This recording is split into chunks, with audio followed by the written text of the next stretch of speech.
Doctor साहब खाली हमारे लोगों को बहुत अच्छे तरीके से आपने समझाया है कि क्या हो सकता है इसके अंदर। आप खाली इतना बताएं सर कि एग्जैक्ट, अगर जैसे अब तक तो हमारे पास में लंग्स के लिए यहाँ पे कोई फैसिलिटी अवेलेबल थी नहीं पहले, कोरोना से पहले जो 2014 से आप यहाँ पे आए हुए हैं, तो उसके बाद ही यहाँ फैसिलिटी है लंग्स के लिए, डॉक्टर हमें फुल टाइम मिला है। तो आपके यहाँ क्या क्या फैसिलिटीज अवेलेबल हैं और क्या क्या ट्रीटमेंट किस लेवल से यहाँ पे हो सकती है?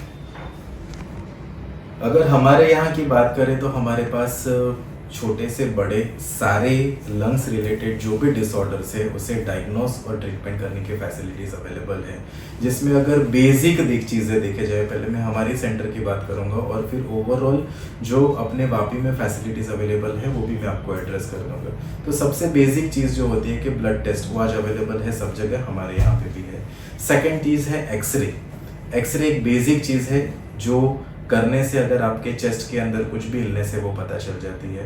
थर्ड है lung function test. Lung function करने के लिए भी हमारे पास एक बेसिक और एडवांस फॉर्मुलेशन है, मतलब एक ऐसी टेस्ट जो कोई भी नॉर्मल व्यक्ति करने से अगर उसकी लंग कैपेसिटी कम है, उसके अंदर ऑब्स्ट्रक्शन है, रेस्ट्रिक्शन है, तो पता चल जाता है। उससे थोड़ी एडवांस टेस्ट, अगर इस टेस्ट में भी अगर व्यक्ति को तकलीफ है तो नॉर्मल ब्रीदिंग करने पे भी व्यक्ति के अंदर कोई तकलीफ है कि नहीं वो पता चलने वाले भी टेस्ट हमने इंस्टॉल करके रखी है। उससे थोड़ा और एडवांस जाएंगे तो लंग्स को हम अंदर से यानी एंडोस्कोपी के लिए दो तरीके से चेक कर सकते हैं। एक, हम सांस की नली को अंदर से चेक कर सकते हैं, जैसे कि आपने यहाँ पे ये चित्र में देखा हुआ है, ये लंग्स, तो ये बीच में जो है इसे हम सांस की नली कहते हैं और ये पूरा स्ट्रक्चर बनता है लंग्स। तो हम एंडोस्कोपी से सांस की नलियों के अंदर जाके पूरा उसे चेक कर सकते हैं। अगर उसके अंदर कुछ इन्फेक्शन है उसे डायग्नोस कर सकते हैं, कोई निमोनिया है उसे हम लोकलाइज कर सकते हैं, कहीं पे लंग कैंसर है हम उसे देख के बायोप्सी कर सकते हैं। ये अंदर से एंडोस्कोपी हो गई।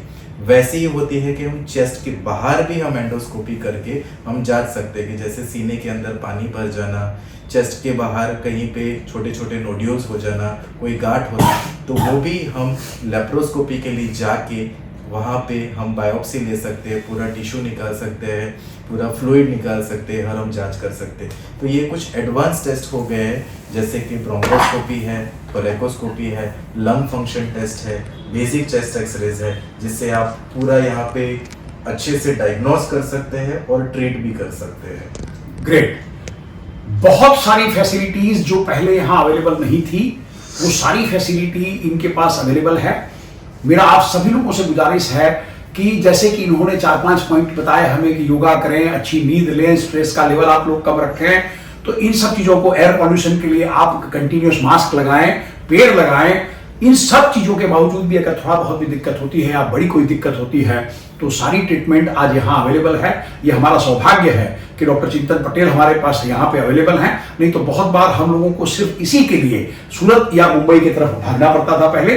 तो ये वापी का भी सौभाग्य है कि आज उनके पास में, क्योंकि हम अक्सर आपने देखा होगा कि हम रहते भी उसी एरिया में जहाँ pollution, air pollution, water pollution बहुत ज्यादा है। तो thank you very much doctor साहब, आपने बहुत बेहतरीन तरीके से हमारे दर्शकों को बताया, बड़े अच्छे तरीके से ये समझे हैं इस चीज को, और हम आशा करते हैं कि ये आपकी बातों को मान के, और स्मोकिंग अगर मतलब बहुत ज़्यादा कर रहे हैं तो नहीं छूटती है तो उसको कम करने की कोशिश करेंगे। पैसिव स्मोकर बन के किसी को नुकसान करने के बजाय किसी ऐसी जगह पे उसको मतलब या जहाँ आदमी ना हो वहाँ धुआं छोड़ने की कोशिश करेंगे और एक क्वालिटी लाइफ की तरफ अपने जीवन को, अपने परिवार के जीवन को ले जाने की कोशिश करेंगे। उसके बावजूद अगर कोई भी दिक्कत पेश आती है तो हम स्क्रीन पे इनका नंबर देंगे, इनका एड्रेस देंगे।